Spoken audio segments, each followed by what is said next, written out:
我们一同来领受神的话语。新约圣经加拉太书第6章第1到第10节。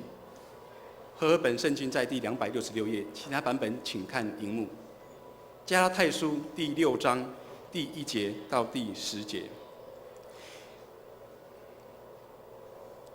弟兄们，若有人偶然被过犯所胜，你们属灵的人就当用温柔的心把他挽回过来，又当自己小心，恐怕也被诱惑。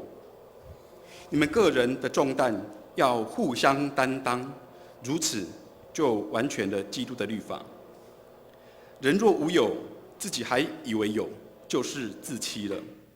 个人应当省察自己的行为，这样他所夸的就专在自己，不在别人了。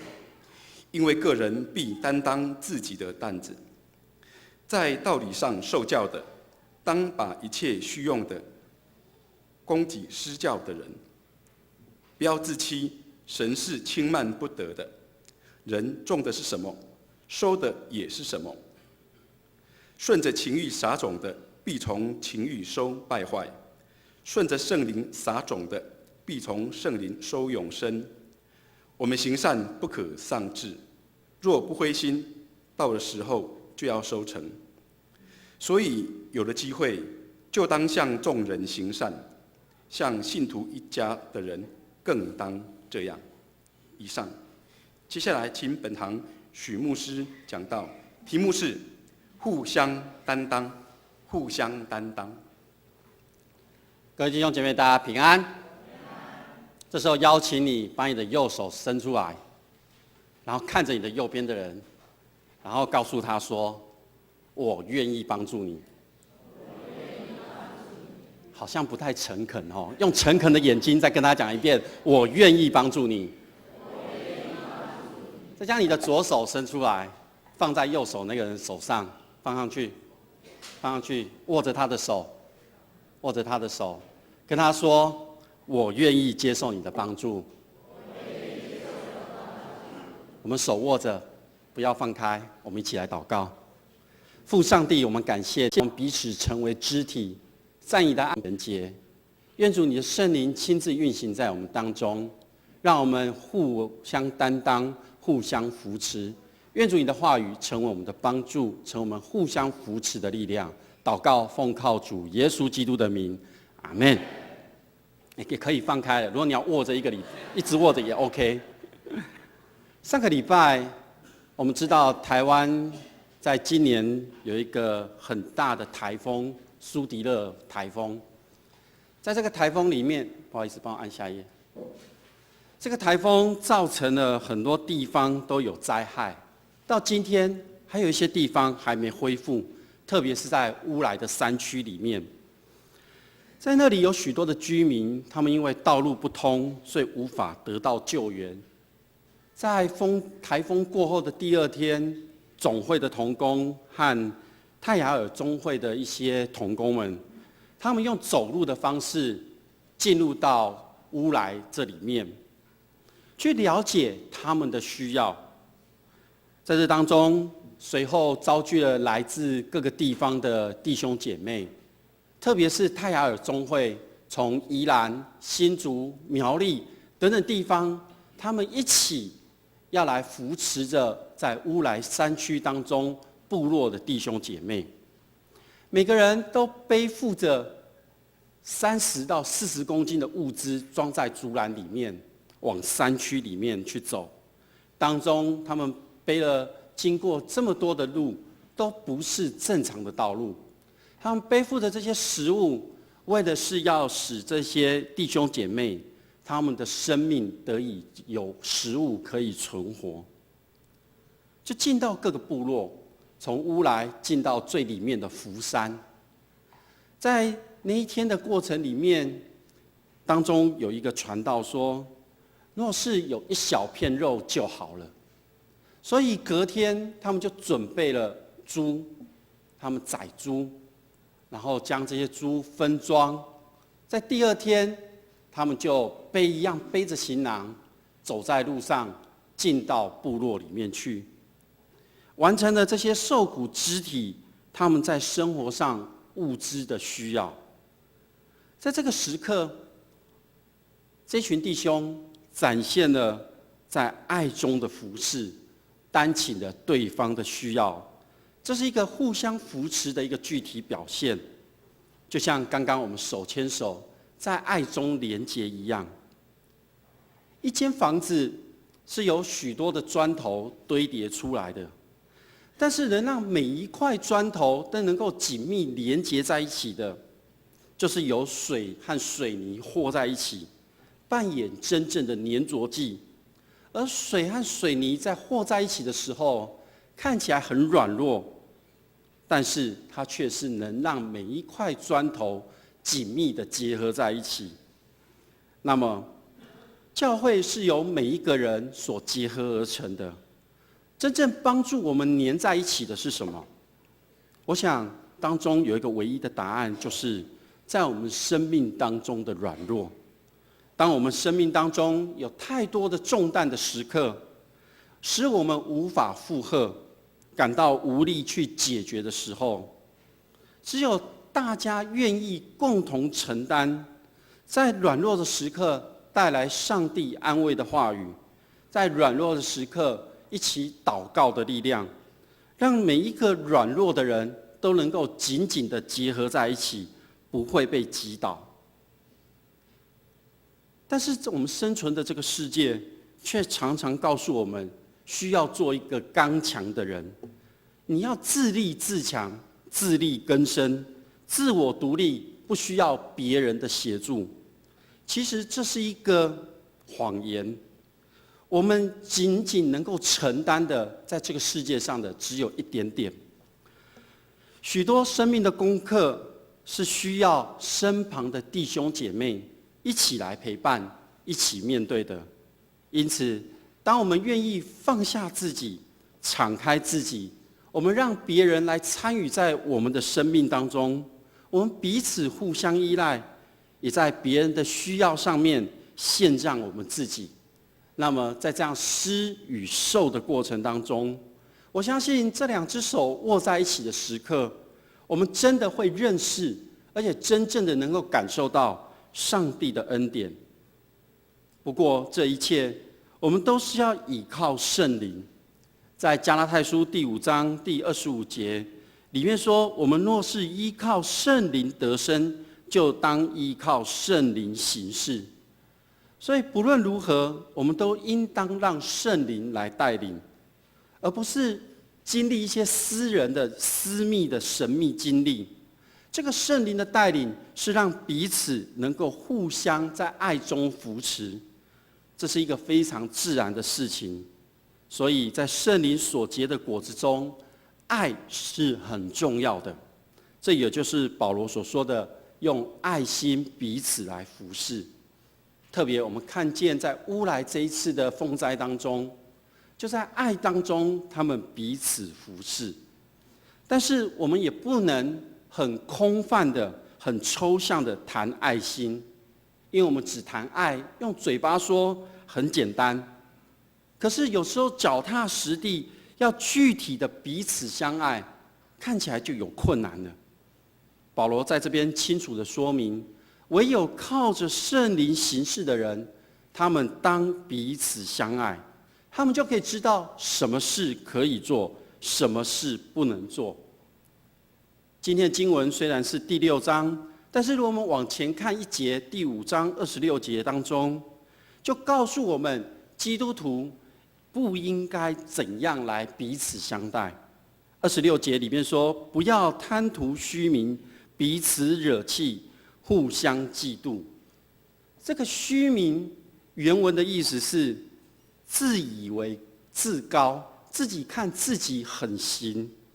这是一个没有实质、没有依据的，对自己存有幻想的一个自高自大的一个态度。这种以自我为中心，会破坏我们人与人之间的一个关系，让我们当中没有了信任。如果照保罗所说的，当人自大的时候，所做的2件事就是，不是惹人怒，就是嫉妒别人。所以，如果你自高自大的时候，我们就会开始彼此挑衅，也就是彼此在挑战。这个挑战暗示着我一定会得到胜利，我渴望展现我自己的实力，找机会到处炫耀，四处找人挑战，或者是我们眼红别人的恩赐，我们和成就，我们就开始嫉妒。保罗说，这是人之常情，也是我们在生活中我们随时会去经验到的真实经验。所以一般来说，我们对人的态度不是自卑就是自高。有的时候我们会自以为比别人优越，就向别人做出挑战来，就是要人家知道说我比你行。相反的，我是认为别人比我优秀，比我优越，我就会嫉妒。但是在上帝的眼中，上帝要我们知道，无论高低，我们的态度是不可贪图虚名，也就是不可对自己有一个幻想，使我们去陷入在比较当中。那么，人真的无法改变吗？真的无法改变吗？保罗说，靠圣灵行事的基督徒能够显出爱来。我们时时可以去祈求圣灵来抑制我们那个自高自大的冲动，没有去看见自己该看的部分。我们求圣灵要来打开我们的眼睛，看见自己的罪和不配，也要去看见别人在上帝的面前有多重要，而且是多么有价值的。所以我们可以改变，是靠着圣灵行事，我们就会有那个爱心去看别人比自己强，随时随地找机会去服侍人。所以基督徒真正所表现出来的关系，不是彼此竞争，而是彼此服侍。因为上帝照着他的形象造了你和我，而且基督为你我舍命，所以我们每一个人都是一个重要的人。我们要知道，服侍别人是我个人的喜乐和光荣。我们要去服侍别人，这是上帝要我们去做的。那么基督徒应该怎么样来对待彼此呢？第6章第2节说，你们个人的重担要互相担当，如此就完全了基督的律法。这句经文的背后有一个假设，他假设每一个人都有重担，可是上帝不要我们独立承担。在诗篇第55篇22节说，把你的重担卸给耶和华，他必抚养你。主耶稣邀请凡劳苦担重担的人到他们那里去，就要使耶稣的面前让这些人得到安慰。这两句经文好像有一点不一样，好像说有上帝为我们承担起这些重担就够了。是的，唯有耶稣能够背负我们的罪恶，他亲自为我们担当，而且死在十字架上。可是我们每一个人的重担不一样，除了罪恶，除了我们的悔改之外，我们还有其他的重担，像是忧虑、试探、疑惑、愁苦，我们也可以交给主。但是这些重担，上帝也要我们一起来背负起，是透过我们人与人之间的关系，我们一起来服侍。在保罗他服侍的生命当中，哥林多教会曾经使他很担心，所以他写了一封信去责备哥林多教会。由于他那封信出去之后，没有收到哥林多教会的回信，所以保罗他就寝食难安，睡不着，吃不下。他说，因为遭遇患难，外有征战，内有惧怕。之后他明白了，他就说，但那安慰丧气之人的上帝，借着提多的安慰来陪伴了我们。他担心，他害怕，他不知道哥林多教会有什么样的一个反应，但是上帝借着提多，借着朋友的陪伴和带来的好消息，安慰了他。当我们互为朋友、互为肢体，这是上帝为他百姓所定的计划，就是互相来担这个重担。所以，我们每一个人都要像基督爱我们那样彼此相爱。他不是要我们做出什么勇敢或者是惊天动地的行为，而是要我们每一个人默默地承担对方的重担，一起来分担。互担重担是一个很神圣的一个职分，也是我们每一位基督徒应当做的事情，是靠圣灵行事所结的果子，也就是为了成全基督所做的行动。所以在基督要来的日子里面，我们每一个人都要为自己的行为向上帝来负责，有所交代。那么在今天的第2节经文当中，我们可以看得到第2节经文说，你们个人的重担要互相担当，就是要我们去分担这个重担。但是经文的第5节又说，人人必须担自己的担子，听起来又有些冲突和矛盾。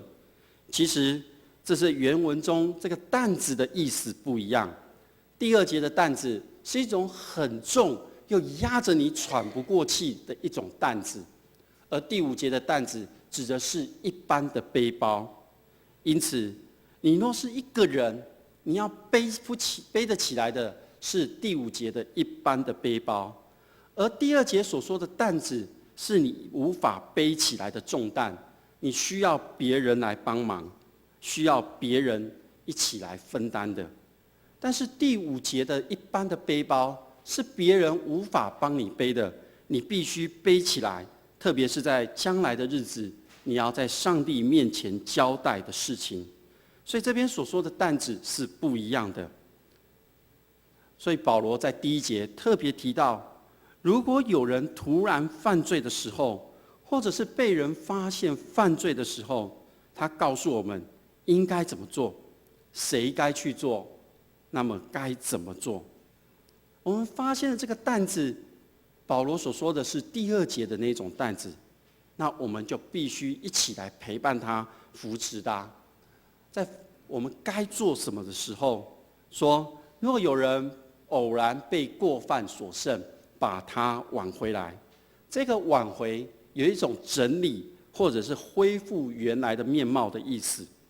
所以保罗在这边所说的是，我们应该很积极的察觉有人犯错的时刻，我们不应该站在旁边在那边观看，好像事不关己，也不可心里轻视他，定他的罪，或者是因为他犯了这个错，他在受苦，我们也不应该说他活该，更不应该在众人当中暗地里说他的不是。保罗说，我们应该做的是挽回，这个挽回是帮助他走回到正路。在马太福音第18章，耶稣教导我们的是，我们要面对面、私底下的指出他的错误。所以你必须要很正面的、有建设性的，那个目的就是为了挽回他。那么我们知道该怎么做之后，我们都会问：那么谁该去做？谁该去做？经文说：你们属灵的人把他挽回。在加拉太书第5章的时候，跟各位有分享到，我们每一位基督徒都是有圣灵内住的人，也就是我们每个人都顺从圣灵的引导，而且借着圣灵在行事。那么我们的生命当中就会显现出圣灵的果子。所以当我们靠着圣灵行事的时候，我们凭着爱心挽回弟兄姐妹，这正是我们要做的事情。但是你不可以推辞说我不属灵，所以事不关己。这件事是每一位基督徒，我们都应该是属灵的人，因此每一位基督徒都应该而且有责任要去挽回跌倒的肢体。那么我们应该怎么做呢？该怎么做呢？保罗说：你们属灵的人当用温柔的心把他挽回来，又当自己小心，恐怕被引诱了。温柔是圣灵所结的果子之一，是圣灵的一个表现。所以我们要在圣灵的工作下面，呈现出温柔的方式来进行挽回的工作，就是靠着圣灵行事，彼此相爱，就会分担这个重担。所以我们分担重担的时候，你不再只是站在旁边观看，而是你会参与在彼此的生命当中。保罗也提醒我们要小心，恐怕受到利诱。也就是说，我们用温柔的心，但是我们也却要知道人是软弱的，要知道自己也是会犯罪的罪人。所以原文如果再把它翻译好一点的时候，会这样讲说：不要以为自己比别人强，要提防自己也受到引诱。所以保罗在这边告诉我们，当有弟兄跌倒的时刻，我们该做什么，谁去做，该怎么做。那么我们就应该彼此用爱心互相关怀，不应该幻想着自己比别人高一等，惹对方生气，也不可以因为对方比我们强，比我们优越，就嫉妒对方。而是当对方有重担的时候，我们就要彼此分担，在罪里就要挽回他。我想这就是真实的基督徒生命的一个呈现。然而基督徒生命的呈现，保罗也说我们要过一个圣洁的生活。因为在我们的生活当中，我们常常是在圣灵与肉体的对抗里面。我们如果陷入肉体的里面，在第5章的时候有说它有15种表现，但是如果我们依靠着圣灵的时候，我们就有9种的果子会结出来。这都是在我们生活当中常常会遇到的事情。然而保罗特别在这边又提醒一次，他在第8节里面说：顺着情欲撒种的，必从情欲败坏；顺着圣灵撒种的，必从圣灵收永生。那么顺着情欲撒种的，就是在纵容迎合你肉体的情欲，你不把它钉在十字架上，那么情欲的种子就会在我们的思想和行为当中，容许我们心中有怨恨、不洁、自卑、自怜等等的情况出现。特别是保罗在提醒我们的是，不应当顺从肉体。如果在我们的生活里面，你应该祷告的时候，你却仍然在床上睡觉；你应该读经的时候，你却在看电视；你应该关心别人的时候，你却只顾在自己。如此，你就会变成天天都在顺从着肉体的情欲，而没有圣洁的收成。保罗要我们做的是，顺着圣灵撒种，必从圣灵收永生。体贴圣灵跟靠着圣灵，是我们不断在寻求和思念上帝的事情。我们可以借着持续不断的灵修习惯，也就是天天读经、祷告，一起的团契生活，让圣灵亲自来带领。那么我们在灵性上面，在道德上面，我们就会每天有所成长。我们会与上帝的关系更加的亲密，直到进入永生之中。所以基督徒的圣洁不可以让情欲来控制，要让圣灵来带领。所以我们就应该专注圣灵，活在这个世上，让圣灵带我们活出一个圣洁的道路。在过去有一个古老的格言这样说：一个意念收一个行动。当你想了什么，你的行动自然就会出现。当你行动一出现，你就会变成一种习惯。当你这个习惯就会呈现出你的一种品格。当你的这种品格就会决定你未来的道路。那么当我们认识耶稣基督，相信耶稣基督，我们就应该遵照着上帝所教给我们的真理，让这个真理成为我们生命当中的一个行动，让生命的这个行动养成一个习惯。这个习惯会塑造出你的一个品格的特质，这个特质就会让你的生命在爱当中与人来分享。所以当你愿意与人分享的时刻，这就是保罗所说的，我们行善不可丧志，若不灰心，到了时候就要收成了。所以有了机会，就当向众人行善，像信徒一家的人更应该这样。行善像是在撒种，如果我们不停地撒种，到了时候就要收成了。那么我们会说，撒种到底之后的收成是什么？撒种之后的收成到底是什么？在我们的信仰当中，在我们彼此互相扶持担当的过程里面，撒种之后的收成有可能是给人帮助、给人安慰，也有可能是带人悔改、得到救恩。每逢我看到周报里面有许多人愿意接受信仰、受洗成为信徒的时候，我就知道这个撒种之后的收成。也有在这当中，我们看见许多人结出许多的果子，他们的生命受到了影响。耶稣也用撒种与收成比喻这样的工作，也就是耶稣叫我们每一个人都是世上的光，世上的盐，我们要去影响这个社会。行善是要叫我们每一个人都懂得欣赏真理、善上帝的好，美上帝的荣美的事物。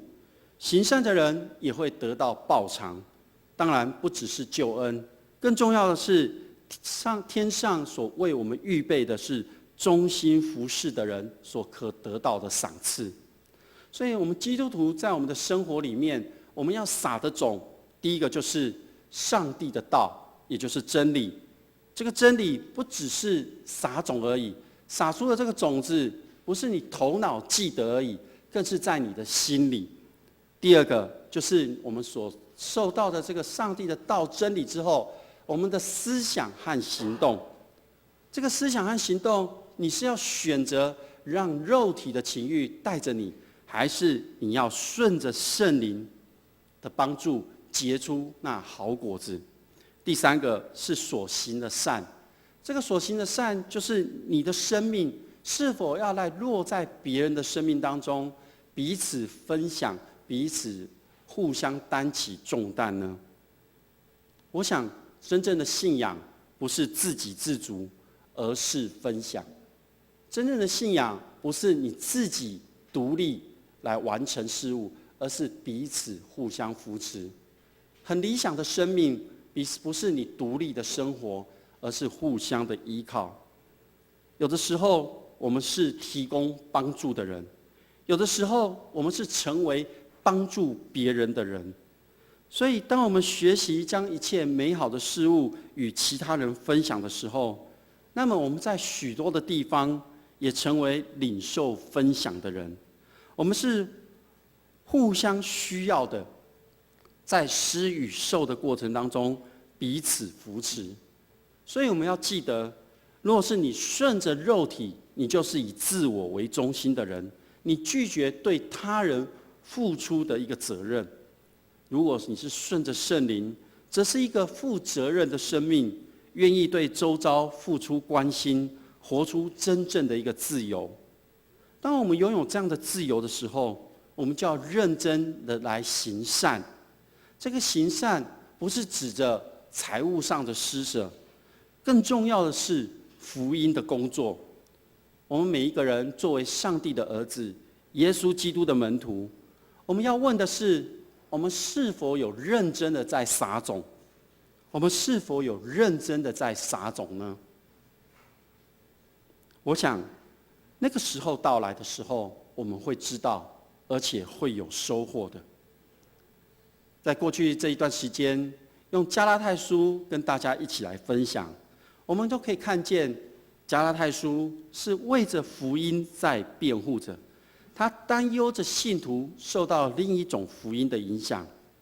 所以我们每一位基督徒都应该承受着这种使命，去宣扬钉在十字架上死而复活的这样的一个好消息的福音。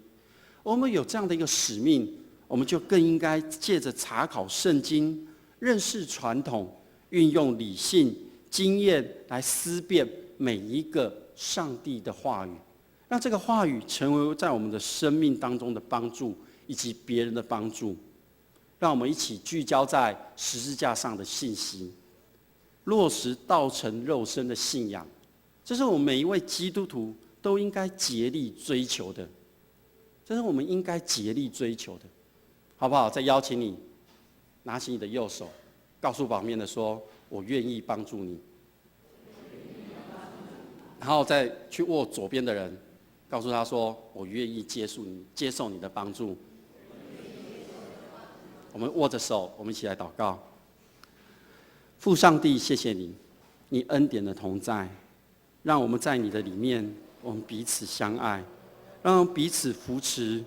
我们知道，我们真正的信仰的展现是彼此帮助、互相分享。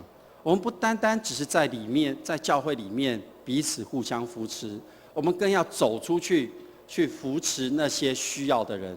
愿主你亲自看顾，让我们看见别人的需要，我们就伸手出去帮助他。愿主你亲自来带领我们。